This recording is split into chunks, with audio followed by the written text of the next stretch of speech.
বাংলাদেশ ক্রিকেটের উন্নতিতে বড় বাধা তারকাদের মানসিকতা। টেস্ট ওয়ানডের চেয়ে টি-20তে বেশি মনোযোগ দেয়ায় ক্ষতি হচ্ছে জাতীয় দলের। এ বিষয়ে সবাইকে সতর্ক করেছেন নির্বাচক আব্দুর রাজ্জাক।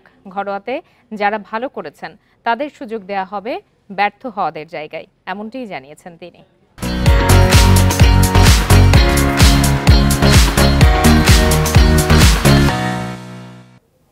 জাতীয় দলের তারকাদের জাতীয় লিগে দেখা যায় না, এমন অভিযোগ দীর্ঘদিনের। নতুনদের মাঝেও সেটা ছড়িয়ে পড়েছে। 4 দিনের ম্যাচ তো দূরের কথা, টাকার জন্য সবার মনোযোগ টি-20 ধামাকার দিকে, যেটা বাংলাদেশ ক্রিকেটের উন্নতির পথে বড় বাধা। নির্বাচকেরাও যেন অসহায় এখানে। বিটার ট্রুথ ইজ, সবাই টি-20 খেলার জন্য খুবই উদ্গ্রীব। সবাই টি-20টাকেই ক্রিকেট মনে করছে। এটা হচ্ছে সবচেয়ে কারণ। যদিও আমার কাছে যেটা মনে হয় যে বিপিএল থেকে আপনার প্রিমিয়ার লিগে হয়তো বেশি আর্ন করে প্লেয়াররা, বাট তারপরেও কেন যেন সবার টি-20-র উপর একটা এক্সট্রা ঝোঁক আছে। তো এইটা একটা বড় কারণ। অমিত হাসান জাতীয় ক্রিকেট লিগের ধারাবাহিকতায় দাবি তুলেছেন জাতীয় দলের জন্য। তবে তাড়াহুড়ো করতে চান না নির্বাচকেরা। যারা পারফর্ম করতে পারছেন না তাদের জন্য দিলেন কঠোর বার্তা। এটা না অটোমেটিক প্রসেস।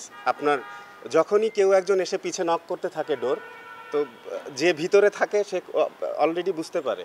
তো আমার কিছু করা লাগবে না, এটা কিন্তু সিস্টেমেই হয়ে যাবে যে সে যদি গুড ইনাফ হয়, যে নক করছে সে চলে আসবে, যে ভিতরে আছে সে অটোমেটিক্যালি বাইরে চলে যাবে। কঠিন একটা সময়ের মধ্য দিয়ে যাচ্ছে বাংলাদেশ দল। পাকিস্তান রূপকথার পর একের পর এক লজ্জায় পড়েছে দল। উইন্ডিজে কি ঘুরে দাঁড়ানো সম্ভব? আমি আশা করব যে এবার আমাদের প্রত্যেকটা সেক্টরে ক্লিক করবে, লাইক পাকিস্তানে যেমন হয়েছে। আমরা আমাদের ড্রিম টেস্ট সিরিজ খেলেছি, তো আমিও আশা করব যে ওয়েস্ট ইন্ডিজে আমরা ওইভাবেই শুরু করব এবং ওইভাবেই খেলে ফিরবো দেশে, স্পেশালি টেস্ট সিরিজ। বড় একটা পরিবর্তনের পর সাফল্যের পথে ফিরতে দরকার সময় ও ধৈর্যর।